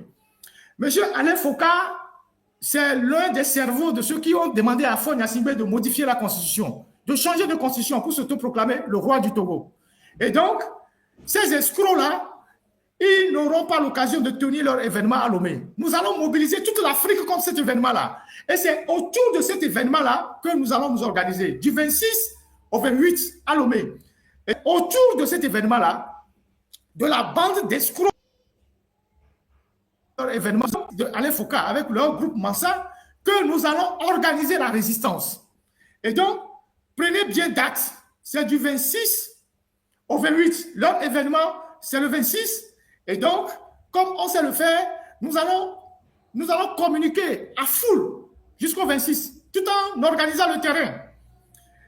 Et donc, c'est autour de cet événement que nous allons cristalliser la mobilisation contre Faure Gnassingbé dans 2 semaines. Parce que ces gens que vous voyez à l'image là, ce sont des bandits de grand chemin. C'est eux qui sont venus dire à Faure Gnassingbé de changer, de supprimer la constitution togolaise et de se déclarer monarque au Togo. La bande de Alain Foucault. Voilà la bonne affiche. C'est eux ça. Vous pouvez me mettre en petite vidéo et laisser l'affiche grandement. Voilà l'affiche autour duquel on doit se mobiliser. Et ça, on peut mobiliser toute l'Afrique autour de cette histoire-là. On ne peut pas accepter que des individus viennent chez nous, changer le cours de la vie de toute une nation parce qu'ils ont besoin d'argent. Et ils sont chez nous, ils font n'importe quoi chez nous. Faure Gnassingbé doit comprendre aujourd'hui que ceux qui lui ont dit de faire du Togo une monarchie en changeant de constitution, en supprimant les élections, et ces gens-là sont ses pires ennemis, parce que c'est ça qui va le faire tomber. Puisque Faure Gnassingbé, il ignore l'histoire. Les Togolais ont un attachement très profond à ce qui est de leur droit à choisir leurs dirigeants. Quand le Togo est devenu un condominium anglo-français, avant de passer sous la tutelle française, déjà dans les années 1920-1925, les Togolais faisaient déjà des pétitions. Les Togolais ont commencé par faire des pétitions. La pétition, c'est une manière pour le peuple de s'exprimer. Les Togolais faisaient déjà des pétitions en direction de l'ONU par rapport à certains manquements de l'administration coloniale.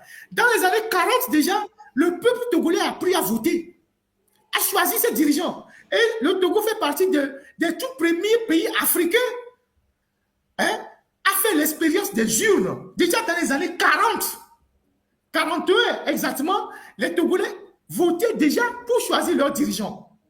Dans les années 40, les Togolais votaient déjà pour choisir leurs dirigeants.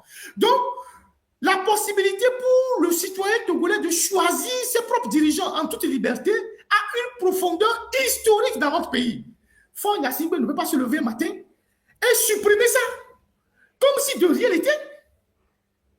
Supprimer la possibilité pour les Togolais de choisir leurs dirigeants. Même si, pendant longtemps, on faisait des élections frauduleuses, le régime faisait des élections frauduleuses, il y a des Togolais qui disaient, Bereka, il a trop bien, les gens disaient, on va continuer par voter, un jour, ce serait peut-être la bonne. Un jour, ce serait peut-être le bon. Mais il est resté là. Il n'a pas vu venir. Même ce droit pour les Togolais de choisir leurs dirigeants, il s'est levé, il a supprimé ça. Et il n'y a pas que seulement les Togolais qui avaient soif de changement, qui cherchaient et qui voulaient garder le droit de vote. Même les gens qui sont dans UNIR et qui servent Faure Gnassingbé, à un moment donné, sont fatigués. Ils se sont dit, un jour, les urnes vont le faire partir, on sera libre. Il s'est levé, il a supprimé les élections. Et il a remplacé tout ça par un système bizarre. Lui-même n'est pas élu. Il n'est même pas un élu municipal. Il n'est rien. Il va choisir aussi un vieux qui, lui, est devenu un fantomas depuis un mois. Et donc, la République est comme ça, en vrac. Et vous pensez que nous allons accepter ça? Les Togolais qui tirent de l'histoire la possibilité de choisir leurs dirigeants depuis des décennies vont accepter que vous, Faure Gnassingbé, vous venez supprimer le droit du peuple à choisir ses dirigeants. Et ce sont les gars comme les Alain Foucault qui sont venus vous suggérer ces idées-là. On va finir avec eux et avec vous, ensemble. Donc, c'est autour de cette date-là que la prochaine mobilisation va se faire. Pendant les 2 semaines, il y aura un travail profond sur le terrain. Toutes les organisations, tous les groupes de mobilisation vont travailler sur le terrain, particulièrement sur le terrain. Ensuite, on va multiplier les lives de sensibilisation. On va parler à nos mamans, nos femmes, nos syndicats. Dans les quartiers, on va mobiliser les jeunes pour que la prochaine sortie soit une sortie décisive. Donc, c'est ce travail-là qui va être fait. Ensuite, nos amis blogueurs, ils vont lancer une cagnotte qu'on désigne comme la cagnotte de la résistance. Donc, il y a une cagnotte qui va être lancée. Ils sont en train de prendre toutes les dispositions pour lancer une nouvelle cagnotte. On a fait la cagnotte de la famille Amron. Ça a été un succès parfait. Je voudrais jeter mes fleurs à Zaga pour avoir coordonné cette cagnotte-là. Les gens ont tenté de saboter la cagnotte à la dernière minute. Zaga a sécurisé tout ça là aujourd'hui. Les fonds sont en cours d'acheminement vers la famille. Et une fois que les fonds vont atteindre la famille, Zaga viendra vous faire le bilan. Mais maintenant, ils vont lancer une cagnotte de la résistance.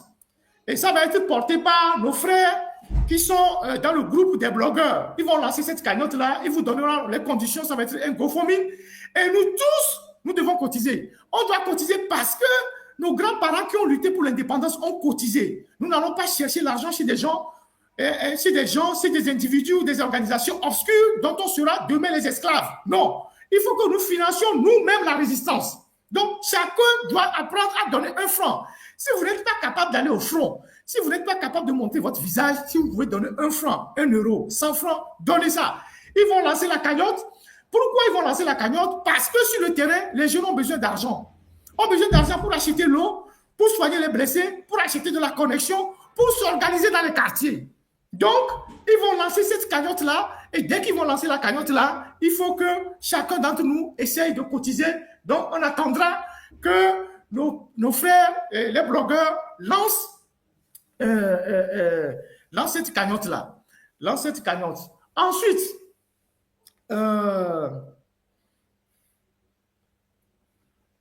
je voudrais lancer un appel à nos frères qui sont dans UNIR. Actuellement, c'est le bang-bang entre vous dans UNIR. Ça ne va pas dans UNIR parce que nous, on reçoit pas mal d'informations. Il y a des gens qui sont fatigués et il y a des mouvements dans UNIR. Et le dernier choix pour les élections municipales ont créé énormément de frustrations. C'est vrai qu'il y avait des frustrations avant, mais maintenant que UNIR veut aller aux élections municipales, ils ont fait des choix où ils ont sauté des gens à la tête de certaines mairies.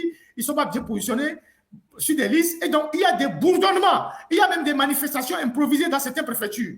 Si la technique le permet, il peut nous montrer dans le village de Borgou, je ne sais pas si c'est la ville ou le village de Borgou, à Dapaon, des femmes qui ont manifesté ce matin pour manifester leur désapprobation par rapport au choix que UNIR a fait de ne pas prendre une dame qui était adjointe au maire dans cette localité-là. Vous allez suivre ces femmes-là. On va suivre ces femmes-là ensemble, vous allez voir. Et ça, ce sont les militants de l'UNIR.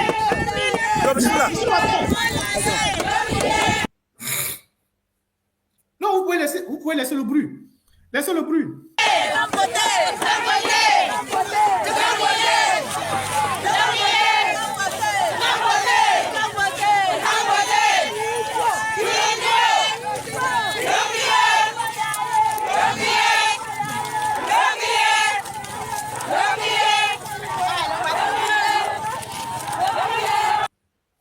Ici, nous sommes dans la région des savanes.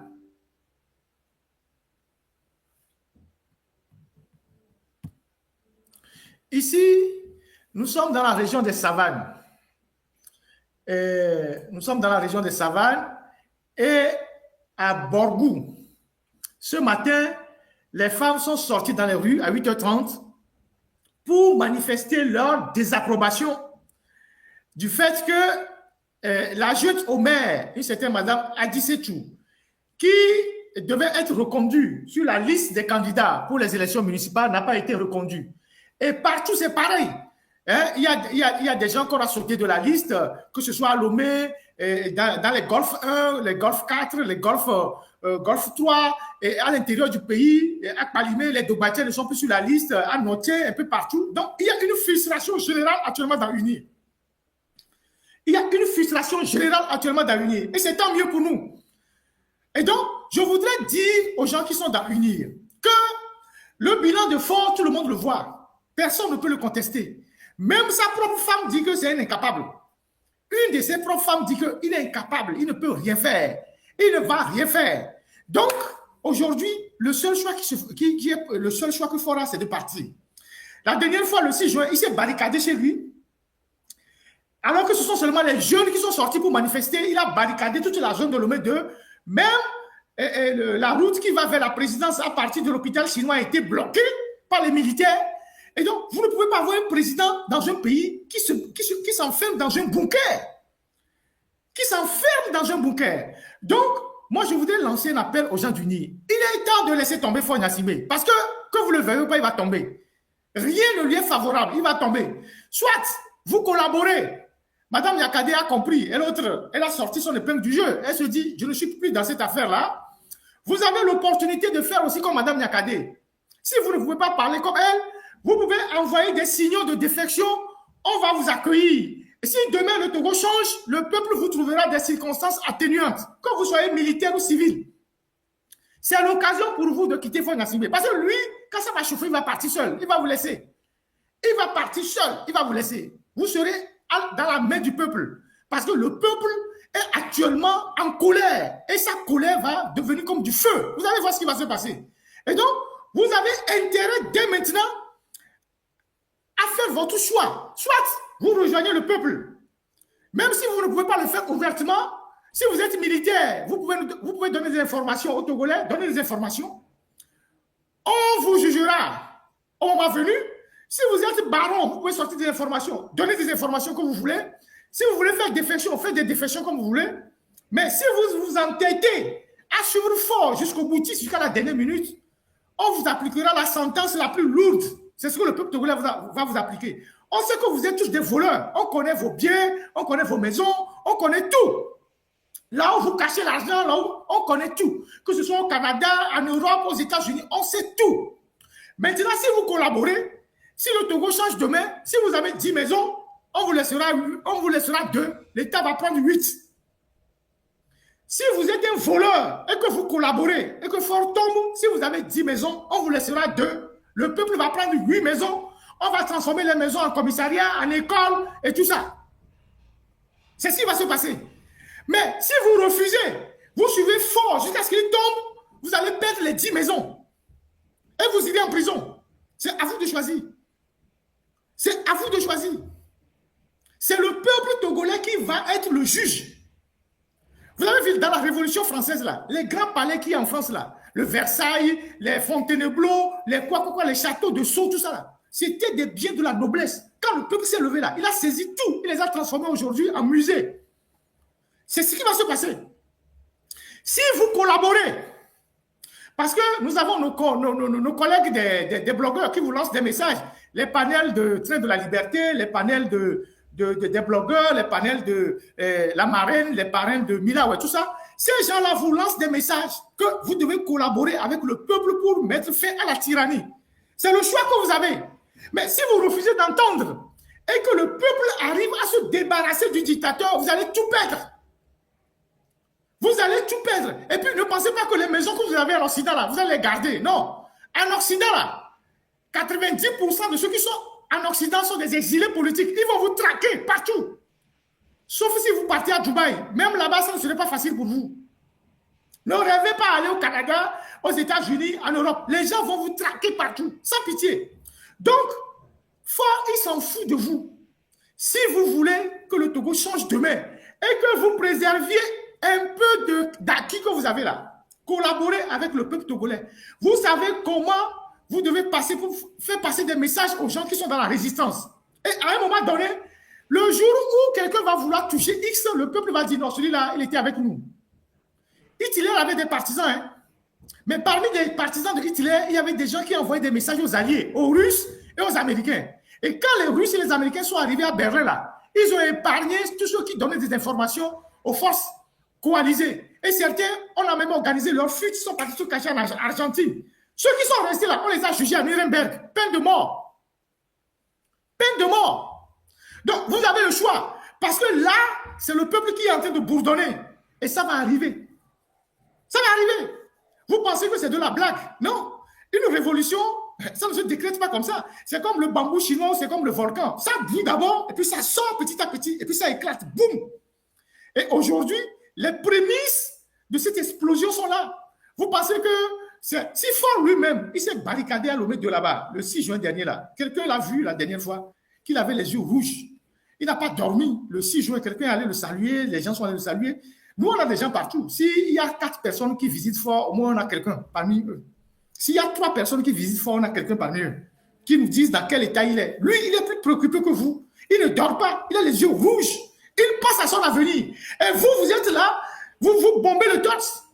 Mais vous ne savez pas ce qui va se passer. Donc, on vous offre le choix. Ou vous collaborez. Hein? Le jour où le dictateur tombe, on vous trouve des circonstances atténuantes, ou vous jouez au jusqu'au boutiste. Et le jour où le dictateur tombe là, vous perdez tout.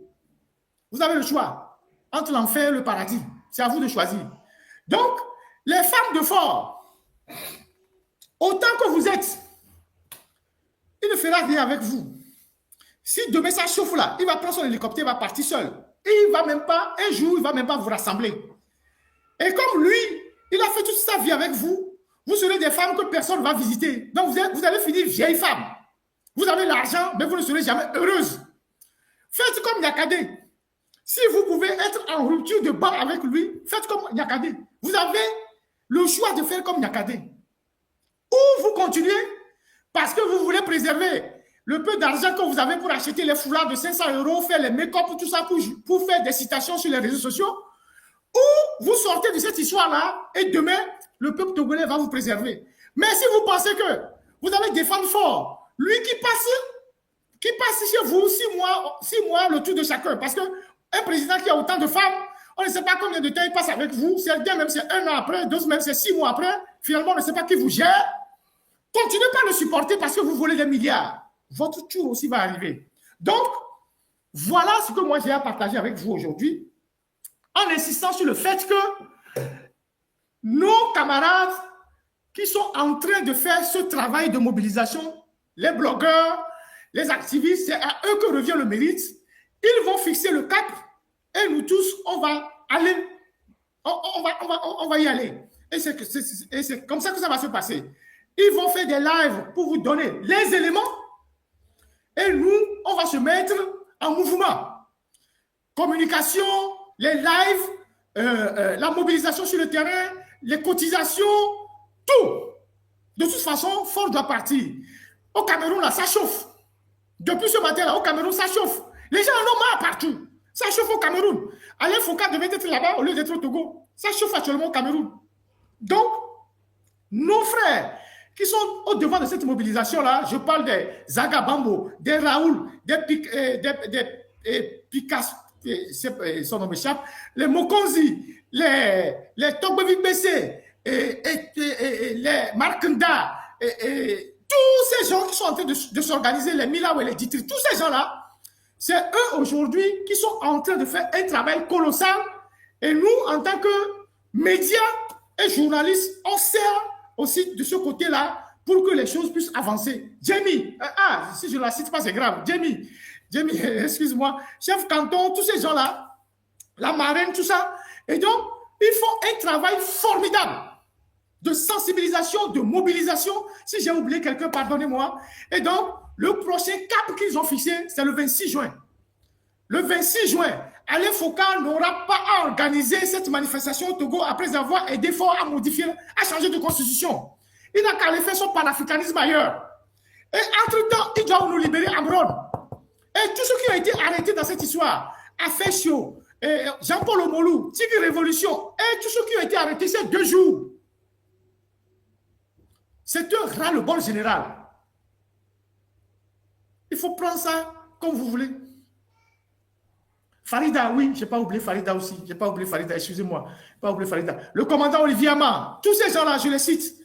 Ali Camus, tous ces gens-là travaillent et contribuent aujourd'hui à conscientiser le peuple togolais. Et la première victoire qu'on a eue, Rodako, Yela, tout ça, ouais, Corollaire, voilà, tous ces gens-là, je les cite, voilà, Rodako, Corollaire, Yela, et tous ceux qui sont en Afrique et qui le supportent, le doyen Ali Mokhtar, Ali Akondo, tous ces gens-là, je les cite, et nous devons nous mobiliser. La légende, Tania, tous ces gens-là, je ne vais pas faire d'énerver. Dissoro, voilà, dans les commentaires, Béanzé et Gouchi, et tous les compatriotes qui se mobilisent, et l'IKEM, tout ça, pour qu'on puisse, Tayo, tout ça, pour qu'on puisse, Konjovito Gain, voilà, pour qu'on puisse, le Père Dieu et tout ça, pour qu'on puisse vraiment arriver au bout de cette dictature, parce que notre pays nous fait honte.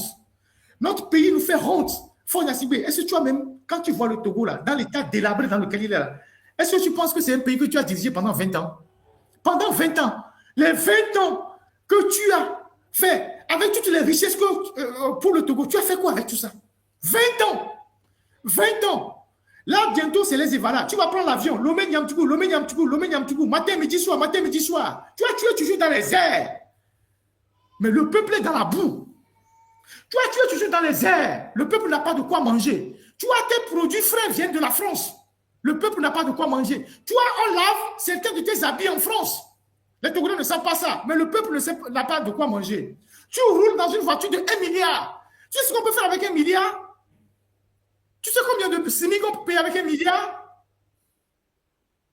Même les princes arabes ne font pas ça. Même si les princes arabes font ça, ils prennent le temps de mettre les populations dans de bonnes conditions avant de faire des dépenses. Toi, tu t'en fous. Mais on ne peut pas continuer comme ça.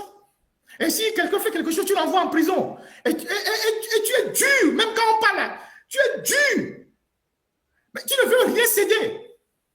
Mais c'est quel genre d'individu toi tu es et que tu n'écoutes personne? Tu es tellement dur avec les gens. Mais non, ça ne va pas se passer comme ça. Donc, voilà ce que moi j'ai à partager avec vous cet après-midi. Je pense que j'ai fait le tour. J'ai fait le tour de tous les sujets.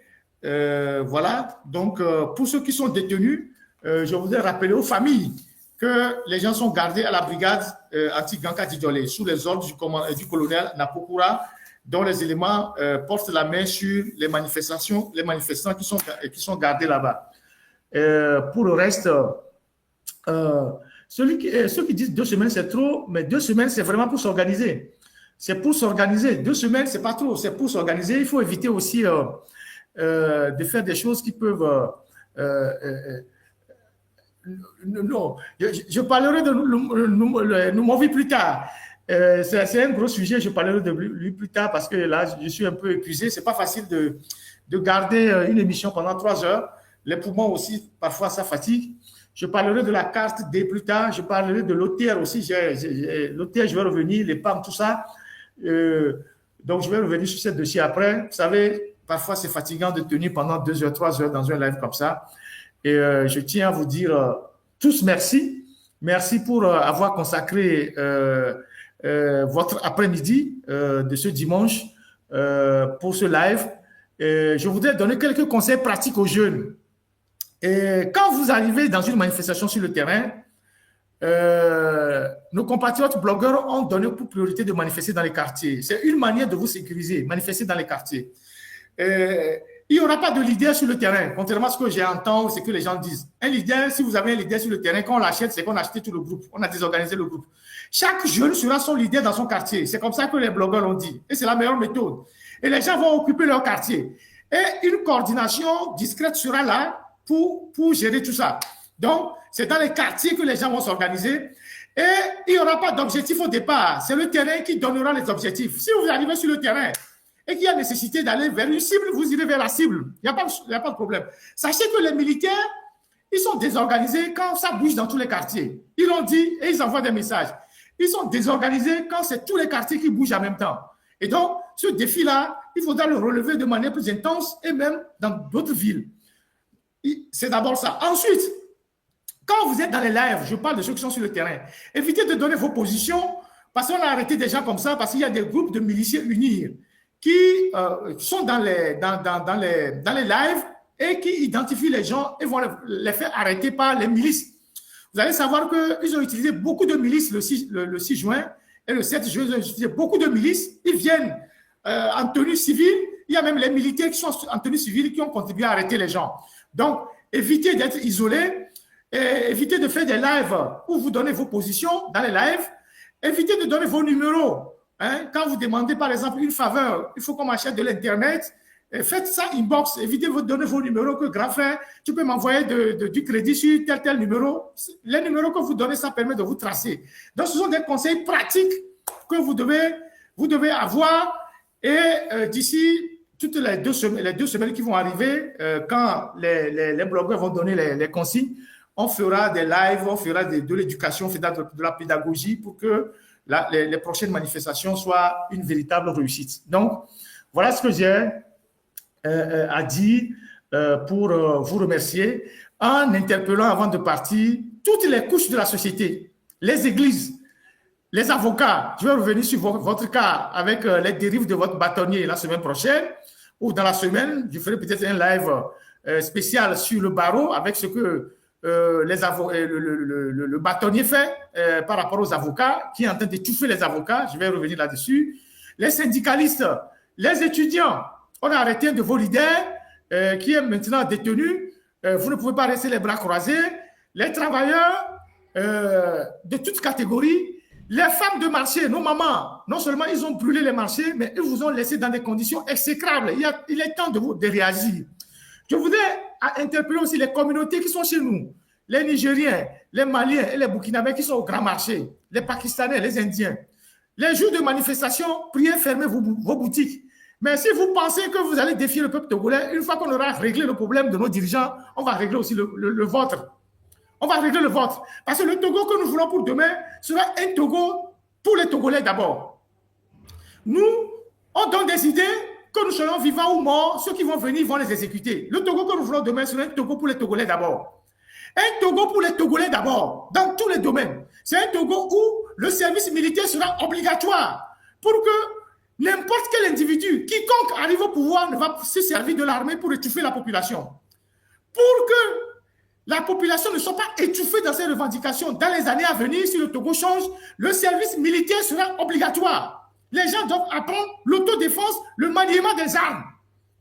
Pour que si un individu qui parvient au pouvoir veut utiliser l'armée ou une partie de l'armée pour étouffer les gens, les populations réagissent. Le service militaire sera obligatoire. Il y aura aussi un service physique, un service civique, pour apprendre aux gens les valeurs de la République. Quand tu es fonctionnaire, tu ne dois pas voler l'argent de l'État. Tu ne dois pas t'enrichir. Tu ne dois pas cautionner le mal. Tu ne dois pas être en intelligence avec les étrangers contre les citoyens. Il y aura un service obligatoire, un service civique obligatoire où on apprend les valeurs de la République, le patriotisme, et un service militaire obligatoire. Les gens doivent apprendre l'autodéfense dans notre pays. Ils doivent apprendre le maniement des armes pour que parce que nous avons tellement subi que nous devons tirer les leçons de la longue marche de la dictature. Pour que demain, ça ne nous arrive pas. Pour que demain, ça ne nous arrive pas, il faut former les Togolais à se défendre. À se défendre. Pour que si quelqu'un vient au pouvoir demain, quelle que soit la personne, il ne puisse pas utiliser l'armée pour étouffer les populations. Les taxis motos, vous devez vous organiser aussi. Donc, voilà ce que moi, j'ai à dire. Et moi, c'est des idées que moi je lance comme ça. Et comme je l'ai dit tantôt, nous sommes des mortels. Si demain, moi, je ne suis pas là, ces idées-là vont germer et d'autres personnes vont les exécuter. Je ne suis pas le seul à penser ici. Il y a 1 million de Togolais qui pensent ainsi et il faut que nous nous organisons.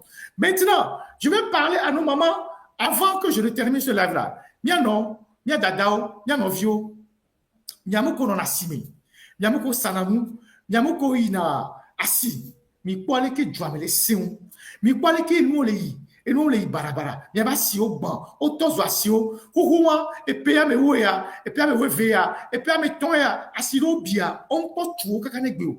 E pene neye monsieur Fanya Simela so tuasio. Les béné les funa, les daron les funa, talon les tuasi, et PV, béton, et les tuasi. Mais mieux miabo, on le tuasi les cas, soukaka pea me wea, le tuasi les cas, oh, bah si tiens le tout. Et nous, assis royo le tout, moi si toi le tout, assis royo le tout, assis royo les cas, paye le tout. Kaka pea me wea. Et si on bina, a me oa, on me le dit, nya vole nya roko beni nya sanu nya vo ne nya no fike o mira no la vola sanu o gbe nya ba si sape o tozo asio agwe ba si ale fun ko tozo ya o kula mo ve dari to go grain amo le baba me le fun le dokusuji e pe ve me mi le loya asi agwe ba si won tozo asia e amo le fun donc mi do la nya be afu ya ke mi le wa afu ya ke nya be viole wa afu ya ke so le wa nya cha nya ba fu beni ni mi nkota na fu ya wa ne pe mi la ba na asia me wa baba me impôt torava, épam torava, mairie torava, on va nous regarder merci, alors tu n'avais magasin, alors tu n'avais conteneur. Miatia mi dola ko gode me la avuyami. Tout ko noir kanéoni depuis 1933. Mi dola ko go me la avuyami. Donc mi ba no frume obe ntia va beni ko sa vire quoi, ba be ko vini odi. Vire to ton jati basio. Vitu qui on laisse avec ils sont bien témation. Donc, mi font les miaro comme mi pour nous pour la non la siome. Ne mi aso bedare, mi kwa ka siome polira, mi kwa ejana wera, mi kwa hanu kopira, mi kwa bonsimira, mi kwa adawla tora, mi kwa tiko dira, mi kwa baba ko me milera. Ameli pepe mate lonyao. Togo mate poli de neo. Ye mila no me miano baba me, ya so fosodo asikpe vi oji miano baba me, jila no pomi. Mila foka ka sala do mi ma sande pepo. Miano heli jika kala ya home. Mia be vi o ma dungo. Mia be vi o isuklo la home, o 30 ans, o 35 ans, o la home. Moussogbo. Donc, mais il faut le miano komi. Et mia so gbe dare, miano ponu pona miano no la siome. Ne egbedidia di kware. Ne miano vi ko le plo afuya, obe mais démarrer quoi? Il y a ça, nous qui la relation, mais il y a ouais. Il y a ton retraité, il a pas pour ami. So George, il a pas pour oui, on peut chaud. Il a pas pour so George. À mon corps les ports, mais docker, couteau, il a pas pour ami.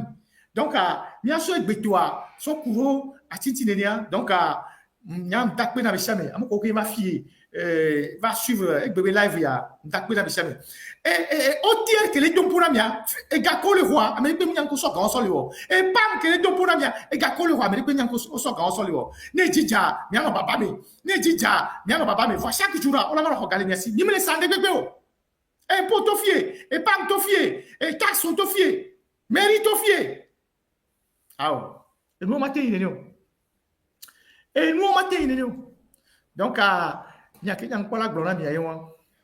donc voilà ce que moi j'ai voulu partager avec vous et dire à tous ceux qui sont en ligne merci. On était plus de 10 000 sur TikTok, je ne sais pas combien on était sur les autres réseaux. Je vais voir les techniciens et en rappelant que dès que nos confrères vont lancer, donc nos frères, nos compatriotes vont lancer la cagnotte à M. Amélie Djoga, Minje be hogala me duro resi. Alors, puissance ici, à son dernier recruteur, et moi, il y a du boum. Bientôt, il y a des gars, il y a son dernier recruteur, il y a du boum. Comme ça, il soit, ni Togo 3, Amérique, il y a ni Allemagne, ni France, ni Amérique, il y a ni Gabé, il y a son dernier qui sinon, nous sommes le TP, bientôt, il y a son dernier recruteur, il y a du boum. On doit cotiser nous-mêmes pour vaincre la dictature et demain, nous posséderons toutes nos richesses et on décidera de notre avenir. On était 3500 sur YouTube, 1300 sur Facebook. Et 10 400, je ne sais pas quoi, sur TikTok. Merci pour votre attention. Et je vais devoir arrêter le live. Je suis aussi un peu fatigué. Merci à vous tous. Je vous invite à aller dans les autres lives. Le live des blogueurs, les lives des trains de la liberté, les lives de la marraine de Milawe, de 10 euros, des Ivoiriens, Corolet et Tania, tout ça. Allez dans tous ces lives-là. Tous ces lives-là contribuent à réveiller le peuple togolais. Allez dans tous ces lives-là, écoutez les gens et participez comme vous pouvez, mais préservez vos anonymats si vous êtes sur le terrain le jour des opérations pour que les gens ne viennent pas vous déranger. Donc, merci à tous. Allez dans les lives de Jamie. Il ne faut pas que j'oublie, c'est vraiment moi. Pourquoi je l'oublie? Allez dans les lives de Jamie.